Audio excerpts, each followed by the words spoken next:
हाँ, नमस्कार साथियों। आज हम लोग आत्म संप्रत्यय सेल्फ कॉन्सेप्ट हमने संवेदना आपको पढ़ाया था, प्रत्यक्षीकरण पढ़ाया था। अब देखेंगे संवेदना ज्ञान का प्रथम द्वार होता है। जब हम किसी वस्तु या उद्दीपक को अपनी इंद्रियों के द्वारा आभास करते हैं, महसूस करते हैं, जानते पहचानते हैं, तो उसको संवेदना कहते हैं। संवेदना जो है अर्थ रहित ज्ञान है और प्रत्यक्षीकरण जो है अर्थपूर्ण ज्ञान है। और तीसरा आता है संप्रत्यय। संप्रत्यय का मतलब कि अपने दिमाग में उस वस्तु का बिंब बना लेना, उस वस्तु की प्रतिमा को बना लेना। जैसे किसी ने आपको पीछे से आके टच किया तो अभी आपको केवल इतना ही पता चला कि किसी ने आपको टच किया है, यह कन्फर्म नहीं है। जब यह तो अर्थ रहित ज्ञान है आपका, ठीक है, तो उसको संवेदना कहेंगे। जो इंद्रियों आपकी ज्ञानेंद्रियों के द्वारा आँख, नाक, कान, जीभ, त्वचा और ये तो 5 ज्ञानेंद्रियाँ आपकी हैं, प्लस 2 और हैं जिसको मुख्य रूप से 7 प्रकार की होती हैं, जिसमें एक शारीरिक है और एक मांसपेशी है। तो जब इससे केवल आपको आभास होता है, अर्थ रहित ज्ञान होता है, तो उसको हम संवेदना कहते हैं। दूसरी चीज़ की जब अर्थ युक्त ज्ञान हो जाता है, प्रत्यक्षीकरण मतलब ये पता चल गया कि किसने आपको टच किया है, तो वो जैसे कि किसी व्यक्ति ने या किसी लड़के ने, किसी आपके घर का आदमी है, बाहर का आदमी, इस तरीके का जब आपको आभास हो जाता है किसके द्वारा आपको टच किया गया है, आपने किसको देखा, किसकी आवाज़ सुना, तो ये जब कन्फर्म हो जाता है अर्थयुक्त ज्ञान, तो प्रत्यक्षीकरण जो है परसेप्शन से उसको कहते हैं।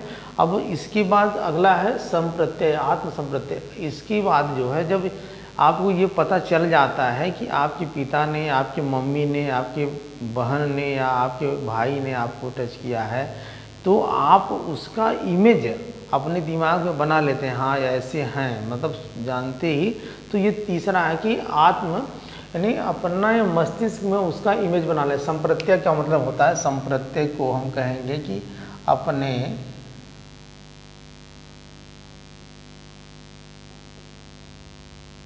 मस्तिष्क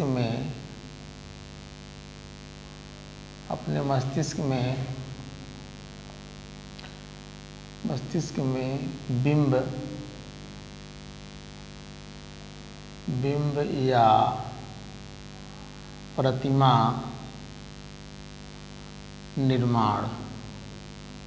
का निर्माण कर लेना। अच्छा देखिए, आत्म का मतलब होता है हमारे भारतीय दर्शन में, आत्म का मतलब होता है भारतीय दर्शन में अगर देखा जाए तो आत्म का मतलब होता है आत्मा। क्या होता है? आत्मा। लेकिन यहीं हमारे जो पश्चिमी दर्शन में देखा जाए, जैसे पश्चिमी दर्शन में देखा जाए, पश्चिमी दर्शन से अगर लिया जाए तो इसका मतलब होता है मैं, मुझे, मेरा और मुझसे, ये संबंध इसका होता है। कभी कभी क्वेश्चन पूछता है तो यहाँ पे आप देख लेंगे कि मतलब यही चीज़ है। अच्छा, कभी कभी ये भी है कि ज्ञान का प्रथम द्वार क्या है आपका? संवेदना है, सेंसेशन है। ज्ञान का द्वितीय द्वार प्रत्यक्षीकरण, परसेप्शन है। तृतीय द्वार संप्रत्यय है, मस्तिष्क में बिंब का निर्माण हो जाता है। चतुर्थ जो होता है चिंतन होता है, जिसके द्वारा आप समस्या का समाधान करते हैं। और पांचवा जो होता है आपका स्मृति होता है, जिससे आपके अचेतन मन की बातें चेतन मन में आप आ जाती हैं, आप याद कर लेते हैं किसी चीज़ को। ध्यान मतलब उस चीज़ को ध्यान लगा लेते हैं, आप अपने सेंट्रल कर मतलब मस्तिष्क को जो है उस पर केंद्रित करके उस चीज़ को आप एक ध्यान लगा करके समझ जाते हैं। अगला है लास्ट वाला जो कल्पना। कल्पना क्या होता है कि पूर्व अनुभव के आधार पर उसका चित्र बना लेना कि मैंने ये काम करूँगा, ऐसे करूँगा, यानी ये लास्ट है। लास्ट जो है आपका कल्पना होता है। ये सब मानसिक क्रियाएं हैं। तो संप्रत्यय के बारे में हम लोग जान रहे थे। अब देखेंगे कि संप्रत्यय का मतलब होता है कि अपने मस्तिष्क में, अपने दिमाग में किसी वस्तु का जब हम प्रतिबिंब बना लेते हैं, एक चित्र बना लेते हैं, तो उसको हम संप्रत्यय कहते हैं। आत्म संप्रत्यय, आत्म संप्रत्यय का मतलब हम अपने मस्तिष्क में और अपने दिमाग में किसी चीज़ अपने ही बारे में, जैसे नहीं कहते हैं सेल्फ मूल्यांकन करना, स्व मूल्यांकन करना, हम क्यों हैं, कैसे हैं, क्या हैं, इस चीज़ के बारे में जब हम सोचते हैं कि हमारा जीवन क्यों मिला है, हमको क्या करना चाहिए, तैयारी करनी चाहिए, क्यों तैयारी करनी चाहिए, क्यों नौकरी करनी चाहिए, क्यों लोगों से सामाजिक संबंध बनाना चाहिए, क्यों लोगों से भौतिक चीज़ों की आवश्यकता हमको क्यों पड़ती। मतलब जब अपने स्वयं के बारे में, मैं के बारे में, मेरा क्या है, मुझसे किन लोगों का संबंध है, इनके बारे में जब अपने दिमाग में अपना उसका प्रतिबिंब बना लेते हैं, एक इमेज बना लेते हैं, तो उसको आत्म संप्रत्यय कहते हैं। इसके आप प्रयोग सबसे पहले, खैर वो तो बाद में, इसके कुछ अलग नाम भी हैं, इसके अन्य नाम हैं स्वधारणा, स्वप्रत्यय, आदर्श संप्रत्यय, आदर्श प्रत्यय, उच्च आदर्श अभिक्षमता। स्वधारणा मतलब अपनी बारे में स्वयं की धारणा बना लेना कि मैं क्या हूँ, कैसे हूँ, मेरा जीवन किस लिए है। स्वप्रत्यय वही अपना बिंब बना लेना अपने बारे में, कि आप शीशे में देख करके अपना चेहरा देखते हैं और प्लस स्वयं का मूल्यांकन करते हैं कि मेरी बोलने की स्टाइल, मेरे पढ़ने की स्टाइल, मेरे के बारे में लोग क्या सोचते हैं, मेरा शरीर कैसा है, मेरी वाणी कैसी है, मेरे विचार कैसे हैं, किससे मिलते जुलते हैं, किसी चीज़ को आप आइडियल मानते हैं तो उससे आप अपने को वैसा बनने का प्रयास करते हैं। तो ये बहुत सारी चीज़ें हैं। फिर कह रहा है कि आदर्श संप्रत्यय, कुछ भी जब आप अपने बारे में सोचते हैं, एक बिंब बनाते हैं, तो आदर्श सोचते हैं कि मैं अच्छा बनूंगा, अच्छा हूँ, अच्छी चीज़ें मेरे लिए है, नहीं अपने बारे में मैं, मेरा, मुझसे जो भी लगाव है अच्छे लोगों का है। आदर्श प्रत्यय वही आदर्श प्रत्यय, अच्छा प्रतिबिंब, अच्छा प्रतिमा बनाना। उच्च आदर्श अभिक्षमता, अपने बारे में आप उच्च आदर्श अभिक्षमता, योग्यता, क्षमता के बारे में सोचते हैं। कई नामों से इनको जाना जाता है। सबसे पहले रेन डेज कोटेज ने 1890 में अपनी एक पुस्तक मनोविज्ञान का सिद्धांत, प्रिंसिपल ऑफ साइकोलॉजी में इसका प्रयोग किया, जिसमें साथ में विलियम जोन्स भी थे। अगर क्वेश्चन आएगा कि आत्म संप्रत्यय का प्रयोग सबसे पहले किसने किया, तो रेन डेज कोटेज अगर नाम रहेगा तो उसको आप लगाएंगे। अगर साथ में विलियम जोन्स और रेन डेज कोटेज दोनों को लगाएंगे। अगर दोनों में से एक का रहेगा तो आप इनको लगाएंगे, दोनों में से रेन डेज कोटेज को लगाएंगे। कभी कभी ये है कि इन दोनों, तो यहाँ पे मुख्य रूप से ये है, लेकिन साथ में ये भी काम किए थे। और व्यस्त के अस्तित्व की जागरूकता के बारे में इन्होंने बताया था कि हमारा अस्तित्व क्या है, हमारे इस जीवन में आने के बाद हमारा क्या, जीवन का क्या उद्देश्य है। हम केवल रोटी, कपड़ा और मकान, इन सारी चीज़ों से ही हमारा है कि बहुत सारी चीज़ें हैं जो हमें चाहिए और उसका उपयोग हम से मानव जीवन में, मानव रूपी जो एक हमारा शरीर मिला है उससे हमको क्या, मतलब बहुत सारी चीज़ें हैं। तो ये सारी चीज़ें के बारे में आत्म का मतलब वही अपना स्वयं का, और संप्रत्यय एक कंसेप्ट बना लेना, स्वयं मूल्यांकन करना। इसके बाद आत्म संप्रत्यय के कुछ घटक हैं, कुछ इसके फैक्टर्स हैं। भौतिक आत्म संप्रत्यय, भौतिक आत्म संप्रत्यय के बारे में बताते हैं कि ये विलियम जोन्स ये कहते हैं कि भौतिक आत्म संप्रत्यय ये होता है कि जब व्यक्ति अपने भौतिक चीज़ों के बारे में एक संप्रत्यय बना लेता है। जैसे मेरे पास इतनी ज़मीन है, मेरे पास इतने घर हैं, मेरे पास इतनी प्रॉपर्टी है, ये सारी चीज़ें जब वो सोचता है, भौतिकतावादी चीज़ों के बारे में सोच करके अपने दिमाग में ये इमेज बना लेता है, तो उसको भौतिक आत्म संप्रत्यय कहते हैं। दूसरा है सामाजिक आत्म संप्रत्यय। सामाजिक आत्म संप्रत्यय इसे कहेंगे कि व्यक्ति जब समाज में अपने परिवार से शुरू करता है, अपने पास पड़ोस, अपने सोसाइटी, अपने देश, राष्ट्र, अंतर्राष्ट्रीय स्तर पे अपनी पहचान बनाने के लिए कितना मेरा सामाजिक दायरा है, कि मेरे रिश्तेदार हैं, कौन मेरा भाई है, कौन मेरे पिता माता से क्या मेरे लगाव हैं, कैसे हैं, प्रशंसा करने की बात, यानी सारी चीज़ें जो सामाजिकता से जो लगी होती हैं, उनके सामाजिकता की चीज़ों को जब वह सोच करके एक इमेज बना लेता है अपने दिमाग में, तो उसको सामाजिक आत्म संप्रत्यय कहते हैं। अगला है आध्यात्मिक आत्म संप्रत्यय। आध्यात्मिक आत्म संप्रत्यय को मनोवैज्ञानिक आत्म संप्रत्यय भी कहते हैं। इसको मनोवैज्ञानिक या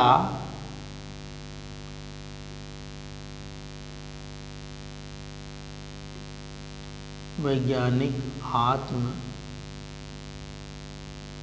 संप्रत्यय भी कहते हैं, संप्रत्यय भी कहते हैं। अब यहाँ देखेंगे कि व्यक्ति जब आध्यात्मिक, मतलब कि जो है आध्यात्मिक का मतलब वो चिंतन करता है, सोच करता है, विचार करता है, उसके संवेग के आधार पे आध्यात्मिक यानी मनोवैज्ञानिक इन चीज़ों के बारे में जब वो सोच करके अपना एक कंसेप्ट बना लेता है कि मेरे विचार कैसे हैं, मेरी सोच कैसी है, मेरे संवेग कैसा है। जैसे कि उसके विचार ये होते हैं कि भाई कोई चीज़ देख रहा है तो उसको मन में लगता है कि शायद मैं यहाँ होता तो मैं इसको कर देता, मैं अगर ये परीक्षा दिया होता तो पास हो गया होता, मैं अगर क्रिकेट खेल रहा होता तो जो है आउट नहीं हुआ होता। जब ये ही उसके मन में धारणा आ जाती है तो उसको जो है ये सारी चीज़ें तो मनोवैज्ञानिक होती हैं। और आध्यात्मिकता से मतलब उसका न्याय, प्रियता और बहुत सारे सील, सदाचार और एक तरीके से अच्छी चीज़ें जो उसके मन में बैठने लगती हैं, जो सत्य, अहिंसा, अस्तेय, परिग्रह और ब्रह्मचर्य से लगी हुई हैं, तो वहाँ पे जो है आपका आध्यात्मिक आत्मसंप्रत्यय या मनोवैज्ञानिक आत्मसंप्रत्यय की बात आती है। और किसी से प्यार करना, किसी से घृणा करना, ये क्वेश्चन आता है कि किसी से प्यार करना कौन सा आत्मसंप्रत्यय, तो आध्यात्मिक या मनोवैज्ञानिक आत्मसंप्रत्यय है। शुद्ध आत्मसंप्रत्यय, शुद्ध आत्मसंप्रत्यय इसे कहते हैं जब वह जो है आत्मसंप्रत्यय की जो उसमें उसके विचार एकदम शुद्ध हों। जैसे कि सुपर ईगो की बात आती है कि वह जो है अच्छा ही सोचेगा, कभी गलत सोच ही नहीं सकता। जैसे इसमें विलियम जो जोन्स हैं वो उसको बताते हैं कि शुद्ध आत्मसंप्रत्यय में व्यक्ति अपने मन को हर समय जो अच्छा ही सोचेगा और अपना एक इमेज भी अच्छा ही बनाएगा, यानी हर जगह वह अपने को सुपरलेटिव की तरह प्रस्तुत करेगा और उसकी विचार भी सोचेगा कि मैं यहाँ अच्छा बन कर के रहूँ हर समय। यानी कि कहा जाता है ना कि प्राण जाए पर वचन न जाए। चाहे हरिश्चंद्र को आप देख लें, सत्यवादिता के लिए प्रसिद्ध हैं। और इस तरीके से मतलब कुछ चीज़ें जो होती हैं बढ़ चढ़ करके न्याय, प्रियता हो गई या दयालुता हो गई या सत्यवादिता हो गई या मातृत्व की भक्ति हो गई, श्रवण कुमार, तो अपने प्राणों की बाजी लगा करके जब उनके अंदर ये इमेज बन जाता है उनके मस्तिष्क में कि यह मेरा कर्तव्य है या यही मेरा बिंब है, तो उसको कहेंगे शुद्ध आत्मसंप्रत्यय या शुद्ध, इसको परम अहम भी कहते हैं। फिर है कुछ चीज़ें हैं कि आत्मसंप्रत्यय के बारे में कार्ल रॉजर्स के क्या विचार थे, क्या मत थे। तो उन्होंने बताया कि जो आत्मसंप्रत्यय होता है वो फ्रायड के ईड ईगो, सुपर ईगो में जो परम अहम उन्होंने बताया था, सुपर ईगो बताया था, सुपर ईगो के समान होता है। सुपर ईगो के समान होता है ये आपका आत्मसंप्रत्यय। किसने बताया था? कार्ल रॉजर्स ने बताया था। जो फ्रायड जी ने मनोविश्लेषणात्मक सिद्धांत में मन को 3 भागों में उन्होंने बताया था, चेतन, अचेतन, अर्धचेतन, और उसमें ईड ईगो, सुपर ईगो, अहम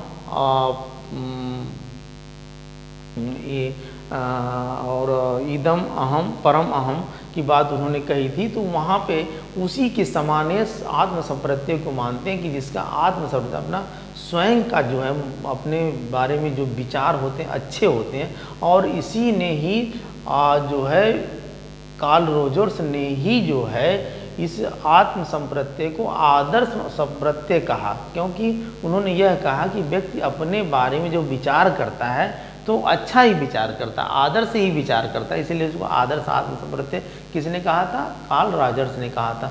उन्होंने कहा था कि यह न अर्जित है न जन्मजात है और यह सीखा जा सकता है। अब आप कहेंगे कि सर अर्जित और सीखने में क्या अंतर है? तो अर्जित चीज़ें वो होती हैं जो अपने आप ग्रहण हो जाती हैं और उनको सीखने की आवश्यकता नहीं होती है। और जन्मजात जो आप जानते हैं, जो उनके पीढ़ी दर पीढ़ी उनके वंशजों से उनके संतानों में ट्रांसफ़र होती हैं, उसको जन्मजात कहते हैं। तो आत्मसंप्रत्यय न तो अर्जित है न तो जन्मजात है, यह सीखा जा सकता है। व्यक्ति की वातावरण के अनुसार स्वधारणा बना लेता है, जिस परिवेश में वह है वैसे उसकी धारणा बन जाती है, वैसा उसके मन में कंसेप्ट बन जाते हैं, वैसी चीज़ें हो जाती। आत्मसंप्रत्यय व्यक्ति का दर्पण चित्र है, जैसा व्यक्ति का व्यक्तित्व है उसका आत्मसंप्रत्यय भी उसका होगा। ये कार्ल रॉजर्स के विचार थे। आत्मसंप्रत्यय के कुछ पक्ष हैं, कुछ पहलू हैं, शारीरिक पक्ष और मनोवैज्ञानिक पक्ष। शारीरिक पक्ष में उन्होंने शरीर से बताया कि शरीर के बारे में जब व्यक्ति अपने बारे में देखेगा, अपने रूप, रंग, बनावट, चाहे चेहरे की बनावट हो गई, चाहे बाल की स्टाइल हो गई, चाहे शारीरिक मांसपेशियाँ हो गई, अपने को जब वो शीशे में देख करके इस तरीके का फील करेगा तो उसको शारीरिक पक्ष कहा जाता है कि अपने रूप को बहुत सुंदर, मेरा रूप है गोरा है, रंग गोरा है, अंग की बनावट मेरी सुडौल है, अच्छी है, मेरे चेहरे अच्छे हैं, है ना, मेरे बाल, मेरी यानी बनावट सुंदर है, मैं लंबा चौड़ा इस तरीके से हूँ। और जो इन सभी चीज़ों के बारे में सोच करके जब उसके विचार आते हैं तो उसको कहा जाता है शारीरिक पक्ष। और दूसरा मनोवैज्ञानिक पक्ष। मनोवैज्ञानिक पक्ष में जब वह अपने योग्यता, क्षमता, रुचियों, दृष्टिकोण के बारे में सोचता है कि मेरा दृष्टिकोण क्या है। अब आभास तो हो ही जाता है व्यक्ति को कि उसका दृष्टिकोण क्या है, उसकी रुचि क्या है, किस चीज़ में उसकी रुचि है, पढ़ने में रुचि है कि खेलने में रुचि है ना, कि घूमने में रुचि है। उसके आधार पे जब वह अपना एक उसका पता चल जाता है कि किस चीज़ में इसकी रुचि है, किसकी योग्यता है, कैसे इसकी क्षमता है, कैसे इसकी अभिवृत्ति है, कैसे इसके गुण हैं। तो इस तरीके से ये हो गए। हमने आप लोगों को बताया कि जो सबसे पहला है एक जो है संवेदना, जिसको सेंसेशन कहते हैं, संवेदना है।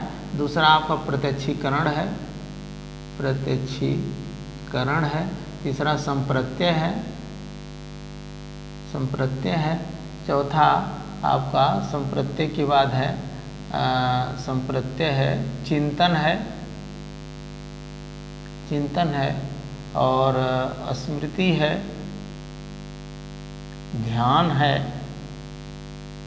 और कल्पना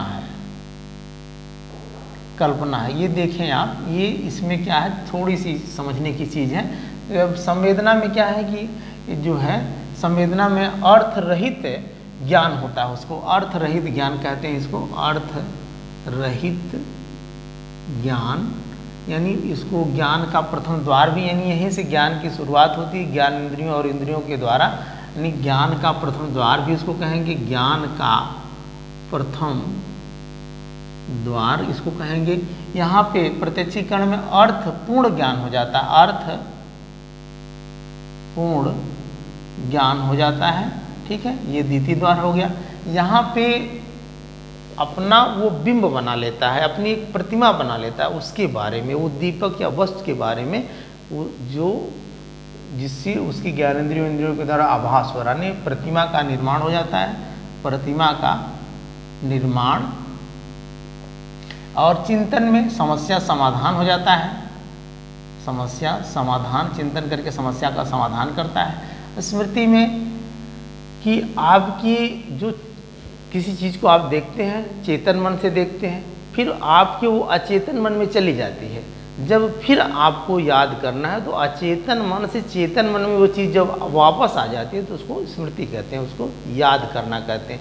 जैसे आपको किसी ने, मान लीजिए कोई कहानी हो गई, सुनाया और आप उसको सुने चेतन मन से, और वो सुन करके आपको याद हो गई और वो चली गई आपके इसमें अचेतन मन में। और फिर जब को आपको किसी को सुनानी है तो अचेतन मन से उसको याद करके चेतन मन में आप ला रहे हैं तो आपकी स्मृति हो गई। ध्यान का मतलब कि वही चीज़ें जो जिसके लिए आप ध्यान लगाते हैं, मतलब वो चीज़ आपको याद हो। तो ये सब मानसिक क्रियाएं हैं। ये सब क्या, कौन सी क्रियाएं?